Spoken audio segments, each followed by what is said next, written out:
الشيطان الرجيم بسم الله الرحمن الرحيم ما على الرسول إلا البلاغ والله يعلم ما تبدون وما تكتمون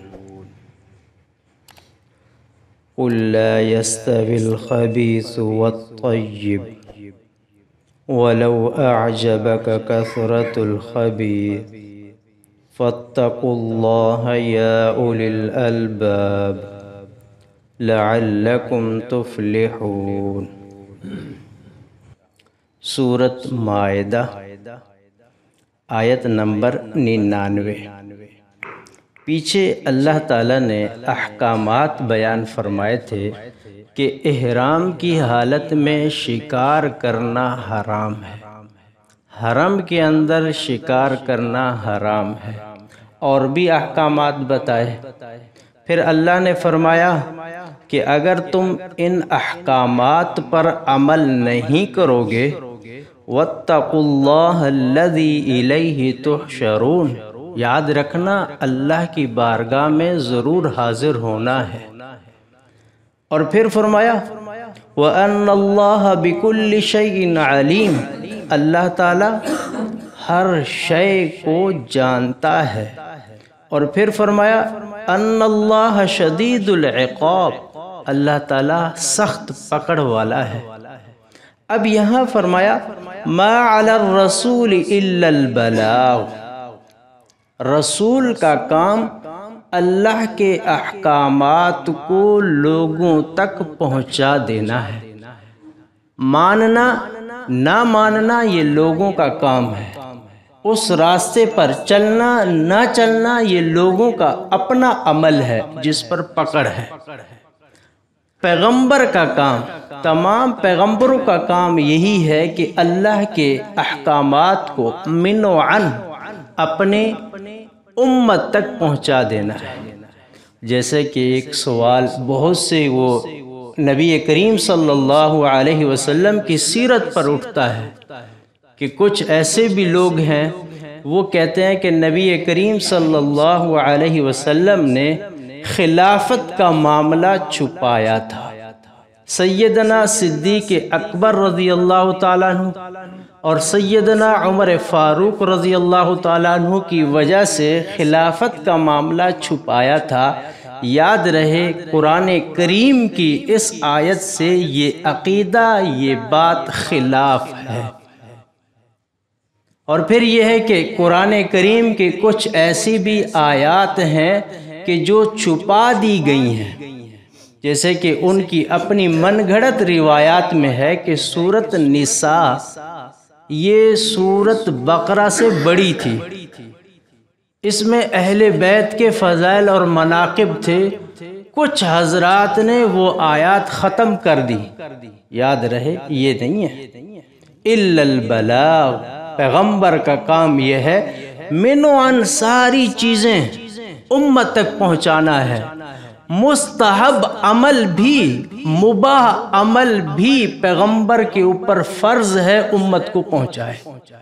فرض کی بات نہیں کر رہا، واجب کی بات نہیں کر رہا، مباح اور مستحب عمل بھی پیغمبر پر فرض ہے کہ وہ شریعت کے متعلق ہے تو وہ امت کو پہنچائے۔ اور آگے فرمایا واللہ یعلم ما تبدون وما تکتمون، اللہ تعالیٰ جانتے ہیں جو تم ظاہر کرتے ہو اور جو تم چھپاتے ہو۔ کچھ ایسا بھی ہے کہ انسان چھپاتا ہے، اسے پتہ ہوتا ہے کہ میں نے کیا چھپایا ہے، اور کچھ ایسا بھی ہوتا ہے کہ انسان چھپاتا ہے اسے پتہ نہیں ہوتا میں نے کیا چھپایا ہے۔ کل کچھ ایسے خیالات میرے دماغ میں آئے، آپ کے دماغ میں آئے، آج ان کے بارے میں آپ کو بھی علم نہیں ہے، لیکن ان خیالات کا اظہار آپ نے کسی کے سامنے نہیں کیا، آئے تھے چند لمحے کے لیے آئے تھے اور ختم ہو گئے، اسے کہتے ہیں تکتمون۔ اور ایک ہے کہ مجھے پتہ ہے کہ میرے دماغ میں کیا چیز ہے، میں بتا نہیں رہا، یہ ہے تخفون۔ تکتمون اور تخفون میں فرق ہے۔ تو اللہ نے فرمایا یعلم ما تبدون وما تکتمون، یعنی وہ تمہارے خیالات کے جس سے اب تم بھی نا واقف ہو، میں رب اس کو بھی جانتا ہوں۔ جو رب اس طریقے سے انسان کے ساری حالت سے واقف ہے تو کیا وہ ہمارے ہر عمل سے واقف نہیں ہے؟ ہمارے 24 گھنٹے کی زندگی سے وہ واقف نہیں ہے کہ ہم 24 گھنٹے کیا کرتے ہیں؟ ہمارے دل میں رب کے متعلق، دین کے متعلق کیا ہے؟ جب میرا رب اس سے واقف ہے تو فرمایا کہ اسی کے متعلق کل قیامت کے دن سوال جواب ہوگا۔ اور آگے فرمایا قُلْ لَا يَسْتَوِي الْخَبِيثُ وَالطَّيِّبُ وَلَوْ أَعْجَبَكَ كَثْرَةُ الْخَبِيثِ، کہ خبیث اور طیب، پاک چیز اور ناپاک چیز، یہ دونوں برابر نہیں ہو سکتے۔ وَلَوْ أَعْجَبَكَ كَثْرَةُ الْخَبِيثِ، اگرچہ ناپاک چیز زیادہ بھی کیوں نہ ہو، وہ پاک چیز کے برابر نہیں ہو سکتی۔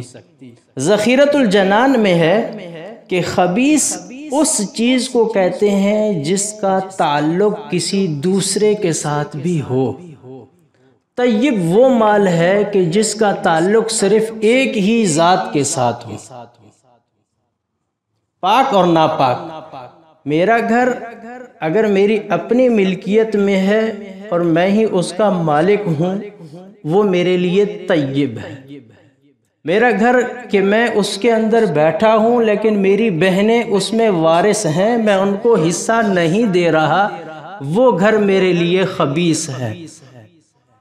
صرف خبیث رشوت کو نہیں کہتے، خبیث صرف سود کا نام نہیں ہے، خبیث ہر اس چیز کو کہتے ہیں جس کا تعلق کسی اور کے ساتھ بھی ہے، کہ وہ بھی خبیث ہے۔ اب اگر 1,00,000 روپے میرے پاس پڑا ہے کہ میری نوکری کا ہے، میری تنخواہ کا ہے، حق حلال طریقے سے میں نے جمع کیا، وہ طیب ہے۔ اور اگر وہ ہے کہ جو میں نے رشوت ادھر سے ادھر سے، جھوٹ فراڈ، دھوکہ دہی کر کے میں نے وہ کیا ہے، حاصل کیا ہے، وہ کیا ہے؟ خبیث ہے۔ میرے رب نے فرمایا یہ دونوں جمع نہیں ہو سکتے، دونوں برابر نہیں ہو سکتے۔ اور آگے فرمایا وَلَوْ أَعْجَبَكَ كَثْرَةُ الْخَبِيثِ، خبیث چیز اگر بہت زیادہ ہو تب بھی وہ اچھی اور طیب کے برابر نہیں ہو سکتی۔ آج بہت سے لوگوں کا یہ رجحان ہوتا ہے، بہت سی فطرتیں، اچھی فطرت، وہ کہتے ہیں کہ اگر یہ چیز جائز ہے شرعاً تو جائز، یہ ناجائز ہے تو شرعاً ناجائز۔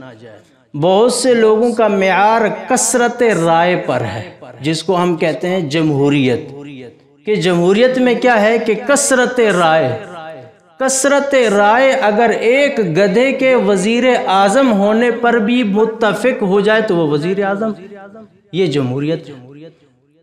جبکہ علامہ اقبال نے فرمایا تھا کہ 200 گدھوں کا دماغ ایک انسان کے برابر، دماغ کے برابر بھی نہیں ہو سکتا۔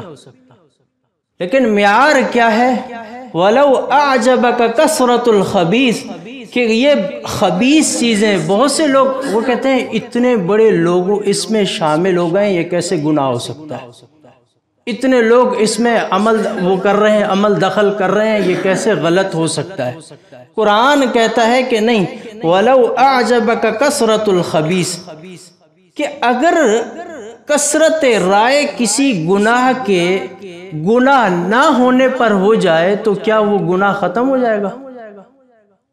اگر کثرت رائے یہ قائم ہو جائے کہ چوری کرنا حلال ہے تو چوری حلال ہو جائے گی؟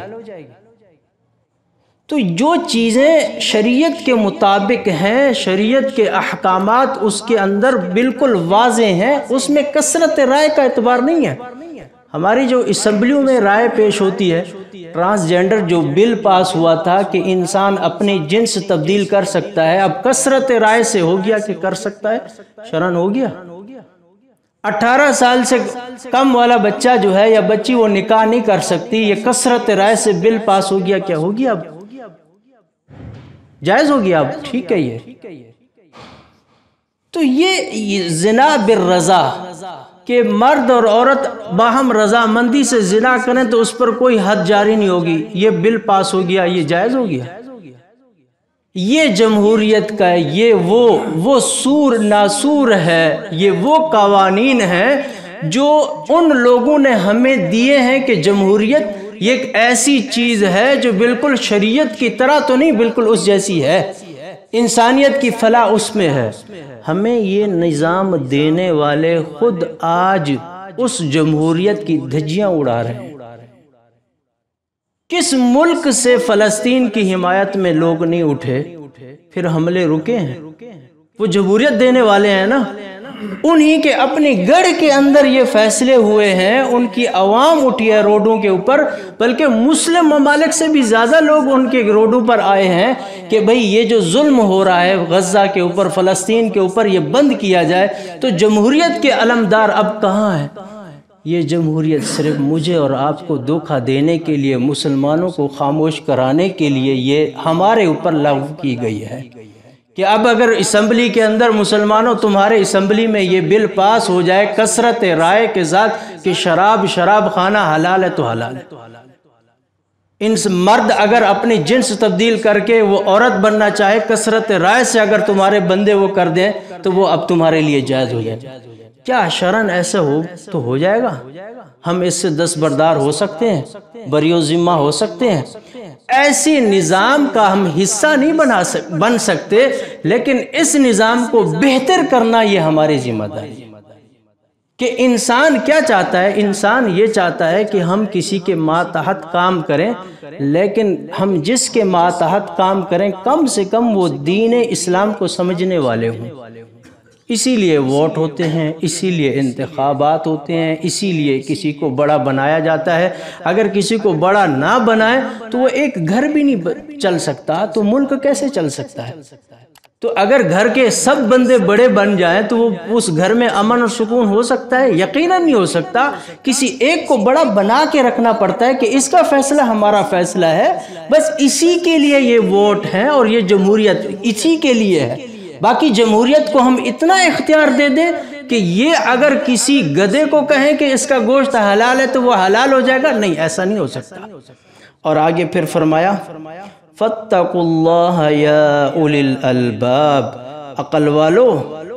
عقل والو اللہ سے ڈرو، لَعَلَّكُمْ تُفْلِحُونَ، تاکہ تم کامیاب ہو جاؤ۔ باتیں کڑوی ہیں، ایسی بات کرنے والے کم ہیں کیونکہ انجام ایسا ہے، لیکن یاد رہے کہ یہ کم جماعت قیامت تک رہے گی۔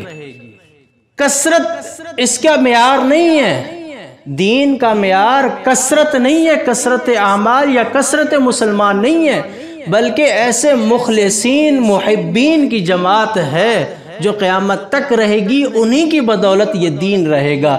دعا ہے کہ اللہ تبارک و تعالی قرآن سمجھنے کی اور اس پر عمل کرنے کی توفیق عطا فرمائے۔ وآخر دعوانا الحمدللہ رب العالمین۔